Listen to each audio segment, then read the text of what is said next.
Sam here from Sugar Spun Run. Today I want to show you how I make my favorite mashed potatoes. These are creamy, buttery, perfectly seasoned in my opinion, and I'm also going to share a few tricks that make these, in my opinion, the smoothest and just best textured mashed potatoes that I've ever had. Now, one of the things I like to do to make the potatoes nice and creamy is I like to get my butter warming up ahead of time. We'll be using a half cup or 1 stick of salted butter for this recipe. Go ahead and pull that out of your fridge now so it has some time to warm up. And I also like to cut it into like 8 pieces or even cube it. That way it has plenty of time to come to room temperature while our potatoes are cooking. We want our butter to be nice and warm, or at least room temperature, before we add it to our potatoes. The first thing you're going to need is 3 pounds of potatoes. So you can use a gold potato, a yellow potato, or even a russet potato for today's recipe. I really like to use golds. I just like the texture better after they're mashed, and they're also a little prettier because they have that nice, slightly golden hue. Now, if you're using a thicker skinned potato like a russet, definitely peel it.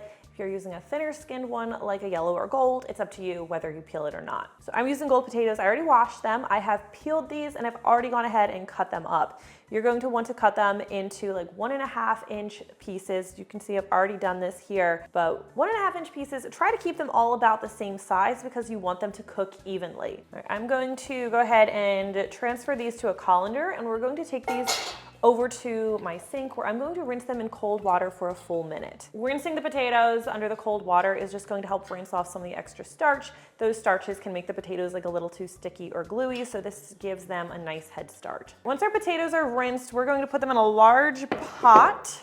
And we're going to fill this pot with some water. We want the potatoes covered with at least 1/2 inch of water. We don't want the pot filled more than 2/3 of the way full, otherwise it could overflow. The potatoes are submerged. We're going to add some salt. This is just table salt. Sea salt would be fine here as well. You want to generously salt the water, which is going to help give the mashed potatoes more flavor. We'll salt them again a little bit later on too. Just want to give a quick little stir. We'll take this over to the stovetop, turn our heat to high, and bring it to a boil, stirring occasionally. That way the potatoes don't stick or burn to the bottom. Once you've got a nice boil, you can turn down the heat a smidge if you need to. But just watch the potatoes, and we're going to cook them until they are tender when pierced with a fork. In my kitchen, this usually takes about 10 minutes. It could take a little bit longer. With potatoes cut to this size, it usually doesn't take less than 10 minutes. Now, while the potatoes are boiling, I like to warm up my milk. And this is a cup of whole milk. You don't want it to be cold when you add it to your potatoes. It could kind of shock them and keep them from melting or from mixing up nice and smooth. So what I'm going to do is I'm going to warm this up, and I'm just going to put it in a small saucepan and warm it on the stovetop. If you want to just microwave it and make it a little bit warm, that's fine too. But this goes in a saucepan and it's just going on low heat while the potatoes cook. It'll be perfectly warm when I'm ready to use them. So once our potatoes are nice and fork tender, we're going to take these over to the sink. We're going to drain them in our colander. Don't rinse them this time. Go ahead and shake them, try to get any excess water off the potatoes. All right, don't get rid of your pot. Your pot should be completely drained. We're going to add the potatoes right back in here. This pot is still nice and hot. So we are going to let the potatoes sit in here for like 2 minutes. We're going to stir them occasionally, and any excess water in here is going to evaporate, which is really, really important. Otherwise you can end up with kind of like grainy potatoes. Like they can feel a little bit watery inside. So just give it a couple minutes and just stir it occasionally. You don't have to stir nonstop, just give it a couple stirs. I'm going to be super honest with you. If I'm making mashed potatoes for my family and I want to get this done really quickly, I throw in the butter, I throw in the milk. I don't care if it's cold, I don't care about getting it to room temperature. It all goes in right here and I mash it, and it's fine. It's perfectly good mashed potatoes, we love them. But if you're looking for extra creamy potatoes and you wanna just go the extra mile, follow these steps. All right, before we add anything, we're going to mash or rice our potatoes. Ricing your potatoes is a game changer. Not much of a gadget person, but I like to keep this in my kitchen because it gives you super smooth potatoes. So we're going to go ahead and rice them.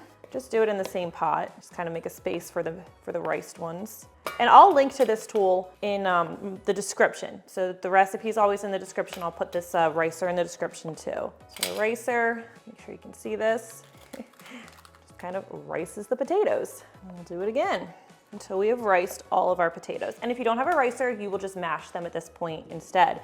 Now, some people will use an electric mixer. I think my grandmother made them that way. But if you use a mixer, you run the risk of actually overworking the potatoes. And if you do that, you can end up with like a dense, gluey potato because the cell walls will start to really break down from being overhandled. And it's not a great texture. So that's just a little risky, and I never use a mixer with mine. Back here, potato, that would be the biggest lump ever. It's so interesting looking, isn't it? If there's anything like stuck in your ricer, it's like potato lumps, you don't want in there anyway, so don't like go add them. All right, so after we've riced or mashed our potatoes, we're going to add our butter. Your butter should be softened. So like, it doesn't need to be melty, but it should be soft. If yours isn't soft, pop it in the microwave for a couple of seconds. We'll add the butter, and adding the butter here after we've mashed it before we add the milk really allows the butter to coat like every molecule of the potatoes. It gives them just a really nice texture that you don't get quite the same if you add the butter in a different way. It's extra, but it adds a nice touch. And like today, I promised you really, really good potatoes, and they just take a little bit of extra work. And if the butter is too cold, not only does it run the risk of like shocking your potatoes and making them not smooth, but it can also take longer to work in, which could first cool down your potatoes. Not a big deal, you can put them back on the heat, but it makes it more likely that you will overwork them. Potatoes aren't as delicate as like a muffin batter, but you still need to be mindful with it. All right, this is nicely combined. We'll grab our milk, which should be perfectly warm. We're just going to drizzle this over the potatoes. We'll start to stir this in. And here's where I also am going to add my seasoning. So salt and pepper is really going to be to taste. And the nice thing with these potatoes is you can taste all you want. I usually add like a ½ teaspoon of refined sea salt. Freshly cracked is really nice. And like an 1/8 teaspoon of ground pepper. Just a couple grinds, and you can adjust that to your taste. Now, with my mashed potatoes, I like to do a couple of optional add-ins that really put them over the top. Again, it's optional, but I always add sour cream. This is just a 1/4 cup. You can do a 1/4 cup to a 1/3 cup of sour cream. That keeps the potatoes from being like overtly sour creamy, but adds a really nice depth. I also have notes in the recipe if you want to press in a clove or 2 of garlic to make them a little garlicky, or you can add a ½ cup of freshly grated Parmesan. That also adds a nice touch. I mix and match with those, but I always do the sour cream. And I'm just stirring in the sour cream last. This doesn't have to be as warm as the milk, but you don't want it to be cold. So my sour cream's been sitting out while everything's been warming up as well. And here you're going to have just like the creamiest, perfectly buttery, delicious mashed potatoes. And mashed potatoes are forgiving. If you need to add like a splash more milk, you can. I would recommend doing that if you're reheating them the next day. They usually need a little more liquid. But that's it. These are my favorite. They are going to be on my Thanksgiving dinner table this year. You might want them on yours as well. If you try it, please let me know what you think. Let me know if any of this information was helpful today. I really do always love hearing from you. Taste test. We'll see if we need any more salt or pepper. That is excellent. Wow. I'm also going to show you a few extra tips to best textured mashed potatoes. This is just table salt.